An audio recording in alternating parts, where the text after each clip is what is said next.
नमस्कार, आप live studies देख रहे हैं। आपके साथ मैं हूं वसीम खान। देखिए, मुख्यमंत्री नीतीश कुमार ने एनडीए के साथ रहने को लेकर बड़ा फैसला ले लिया है और जिस बात की चर्चा बिहार के सियासत में लगातार हो रही थी, अब मुख्यमंत्री नीतीश कुमार कदम आगे बढ़ाते दिखाई दे रहे हैं और धुंधली तस्वीरें आज साफ भी हो गई है।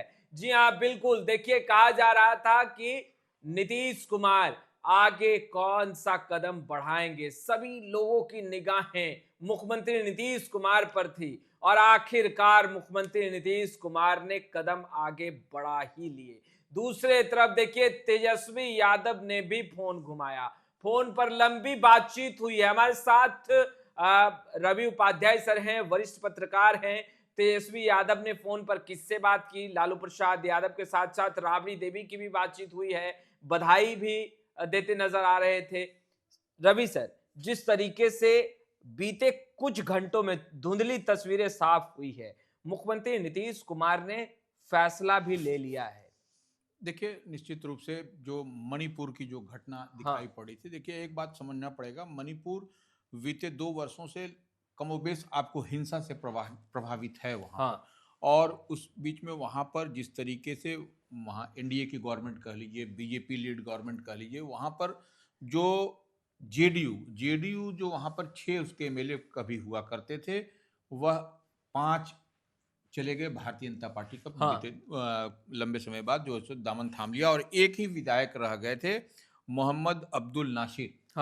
और वो भी उनके भी समर्थन की जिस तरीके से राज्यपाल को दिया गया, वहाँ के भारतीय जनता पार्टी के जो प्रदेश अध्यक्ष हैं के वीरेंद्र सिंह को आपको कर्तव्यहीनता या कह लीजिए जो के आरोप में उनको जो है सो हटा दिया गया। जेडीयू के प्रदेश अध्यक्ष को हटा दिया गया और ये सब बात तो हुई, लेकिन कहीं न कहीं यह 10 माह अब गिन चुन करके रह गया बिहार में विधानसभा चुनाव।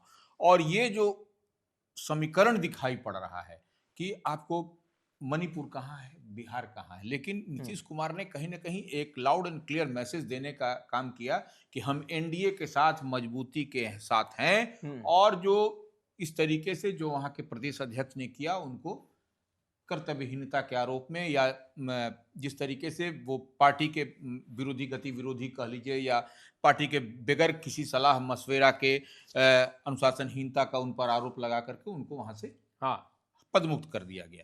तो यह एक बड़ी मैसेज है। लेकिन यहाँ बिहार में चुनाव होना है तो आप इस तरीके से हम लोग बात समझे कि जेडीयू का घटनाक्रम कैसे चल रहा है मणिपुर में और यहाँ पर इंटैक्ट दिखाने की कवायद है। लेकिन एक बात तो समझना पड़ेगा, बिना जो है सो आला कमान से पूछे जेडीयू के प्रदेश अध्यक्ष ने इस तरीके से कैसे किया। बिल्कुल, ये तो अपने आप में एक माने अबूझ पहेली है। पूरा दिल्ली से लेकर के पटना तक जेडीयू कार्यालय में फोन घनघना रहे हैं और इस तरीके की बात छन करके आ रही है। राष्ट्रीय प्रवक्ता जो है, जो जेडीयू के राजीव रंजन प्रसाद ने कहा कि नहीं, ये एकदम पूरी तरह से गलत और निराधार है और पार्टी ने इस तरीके का कोई पार्टी का सहमति नहीं ली गई, अपने मन से उन्होंने लिखा है। तो ये अनुशासनहीनता का जो है सो कार्रवाई पर। लेकिन बिहार में जिस तरीके से आप जो देखिए कि इंडिया और एनडीए महागठबंधन और एनडीए में जो कसमकस लड़ाई है, और बीते दिन आपने देखा है कि राहुल गांधी जब पटना आए थे, जो लोकसभा में प्रतिपक्ष के नेता हैं, वह लालू आवास गए, राबड़ी आवास गए, नेता प्रतिपक्ष के बुलावे पर गए वहां। और जिस तरीके से सब गौशाला और तमाम चीज का हम लोग कई बार जिक्र कर चुके हैं, घूमते फिरते नजर आए। और उसके बाद अपनी फोन से ही उन्होंने अपनी माता सोनिया गांधी से बात कराया, लालू यादव, तेजस्वी यादव, राबड़ी देवी से। यह पब्लिक डोमेन में है। और उसके बाद आप समझ सकते हैं कि किस तरीके से, देखिए, तो कांग्रेस भी समझ रही है बिहार में कि बगैर आरजेडी के समर्थन के हम जो है सो कंफर्टेबल यहां पर नहीं है। तो ये कहीं ना कहीं कांग्रेस की भी बिहार में लाचारी और बेबसी दिखाई पड़ती है, क्योंकि बगैर आरजेडी, बगैर तेजस्वी, बगैर लालू के माइनस जो है सो आप करके आप कांग्रेस यहां पर कुछ अचीव नहीं कर सकती है बिहार में। तो 70 सीट, 50 सीट, 45 सीट लेने की बात करती है, लेकिन तो अपने बलबूते तो नहीं। अपने बलबूते तो कांग्रेस विधानसभा चुनाव लड़के भी देख चुकी है कि कितना उसको बिहार में सीट आता है। तो इस लिहाज से कहीं ना कहीं आपको बिहार में अगर यदि आप महागठबंधन के साथ रहना है कांग्रेस को, तो आपको लालू लालू करना पड़ेगा, तेजस्वी तेजस्वी करना पड़ेगा। बिल्कुल। उस फोन कॉल के बाद तो तस्वीरें बहुत कुछ साफ हुई है। तेजस्वी यादव लीड करेंगे, जितनी भी जिम्मेदारियां हैं तेजस्वी यादव के कांधे पर है। और सीट शेयरिंग को लेकर के अभी से जो चर्चाएं हैं, बेशक तेजस्वी यादव की बड़ी भूमिका होगी। निश्चित रूप से देखिए, सीट शेयरिंग में तो तेजस्वी यादव जो चाहेंगे वही करेंगे। हाँ, हम लोग पहले भी देखे थे कि बीते विधानसभा चुनाव में आरजेडी कितना पर लड़ी, 70 पर कांग्रेस लड़ी। तो ये अब इस बार 70 उत्तर नहीं होने जा रहा है।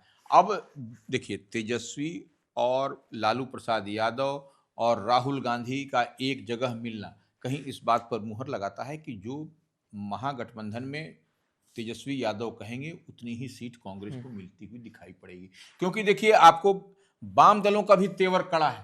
वाम दल के जो सीपीआईएमएल हैं उनका भी रुख बहुत कड़ा है। वह भी कह रहे हैं 19 सीट नहीं, उससे हमको ज्यादा चाहिए। हाँ। तो कहीं ना कहीं इसको आपको विस्फोटक स्थिति राजनीतिक रूप से महागठबंधन के अंदर ना हो, यह भी तेजस्वी की नजर है कि हमको ठीक है, अगर यदि 19 पर नहीं तो 20 सीट दे दिया जाए, इधर कांग्रेस को कम कर दिया जाए, और इसी पर गुणा गणित भाग होता हुआ दिखाई भी पड़ रहा है। और महागठबंधन पूरी मजबूती के साथ लड़ने के लिए तेजस्वी यादव, देखिए, हर विधायक से अपने बात कर रहे हैं, इंडिविजुअल बात कर रहे हैं कि जो है सो जो 17 महीने का कार्यकाल रहा महागठबंधन का, तेजस्वी यादव जो उस समय उप मुख्यमंत्री थे, तो वो उसकी जो क्या क्या अचीवमेंट्स रहा, वह जनता के बीच में फीडबैक है कि नहीं।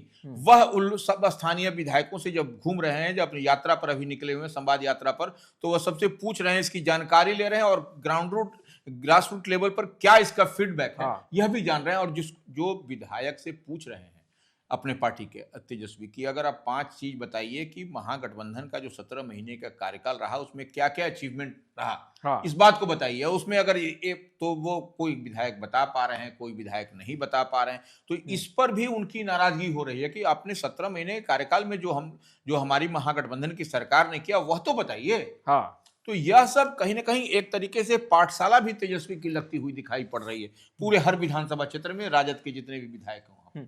सर, नीतीश कुमार ने जो फैसला लिया है, और मणिपुर चल रहे हैं हम लोग, और मणिपुर के जो जेडीयू के प्रदेश अध्यक्ष हैं उन्हें पद मुक्त किया, के वीरेंद्र सिंह जी बिल्कुल। तो क्या एक कॉन्फिडेंस और एक विश्वास जगाने की कोशिश नीतीश कुमार की तरफ से और उनकी पार्टी की तरफ से कि बिल्कुल हम बीजेपी के साथ हैं, एनडीए के साथ हैं, मजबूती के साथ हैं, और ये विश्वास कहीं ना कहीं ये कार्रवाई जो है वो जगाएगी? देखिए, निश्चित रूप से जेडीयू ने वहाँ के प्रदेश अध्यक्ष, मणिपुर के प्रदेश अध्यक्ष को जो अनुशासनहीनता के मामले में जो पदमुक्त कर दिया, जो हटा दिया है, तो निश्चित रूप से एक मैसेज तो एनडीए के अंदर है कि नीतीश कुमार ने बेहतर काम किया। भले नीतीश कुमार के 5 विधायकों को कभी मणिपुर में भारतीय जनता पार्टी में शामिल करा लिया गया, वह उस पहले की बात है, लेकिन उस दर्द को भूल कर कदम आगे बढ़ाया गया। उसको भूलते हुए यह जो सो बड़ी और एक मैसेज एनडीए के अंदर, अलायंस पार्टनर के अंदर देने की कवायद, देने की का प्रयास जेडीयू की ओर से हुआ है कि देखिए, हम अगर यदि हम पार्टी लाइन से बगैर पूछे हुए कोई अगर इस तरीके की कार्रवाई, इस तरीके की बात कोई करता है, इस तरीके का राज्यपाल से मिल करके पत्र सौंपता है, तो उस पर कार्रवाई होगी, इसमें कहीं कोई दो मत नहीं है। तो आपने सुना रवि उपाध्याय सर को। देखिए, सियासत गर्म है, और जिस तरीके से मुख्यमंत्री नीतीश कुमार ने कदम आगे बढ़ाए हैं, उसके बाद यह चर्चाएं होने लगी हैं कि मुख्यमंत्री नीतीश कुमार एनडीए के साथ रहेंगे, क्योंकि फैसला मुख्यमंत्री नीतीश कुमार ने एनडीए के साथ रहने का और पूरी मजबूती के साथ साथ रहने का लिया है। वहीं देखिए, तेजस्वी यादव ने भी फोन कॉल पर सोनिया गांधी से बातचीत की। भले ही यह बातचीत उस वक्त हुई जब राहुल गांधी पटना आए थे, और यह बातचीत 18 तारीख जब आरजेडी का राष्ट्रीय कार्यकारिणी का उस दिन बैठक था, और बैठक के बाद देर शाम राहुल गांधी लालू प्रसाद यादव, राबड़ी देवी से मुलाकात करने उनके घर गए थे, यानी 10 सर्कुलर रोड गए थे। वहां स्थित लालू राबड़ी जो आवास है वहां पहुंचे थे, और उस दरमियान देखिए, राहुल गांधी ने बात कराई थी सोनिया गांधी से। तेजस्वी यादव ने शुभकामनाएं दी नववर्ष की, वहीं लालू प्रसाद यादव ने भी बातचीत की। खैर, पल पल की तस्वीर लगातार अपडेट करते रहेंगे। सियासत गर्म है, चुनावी वर्ष है। इस वीडियो में इतना ही। अब तक आपने हमारे चैनल को सब्सक्राइब नहीं किया है, तुरंत सब्सक्राइब कर ले। आपका बहुत बहुत शुक्रिया।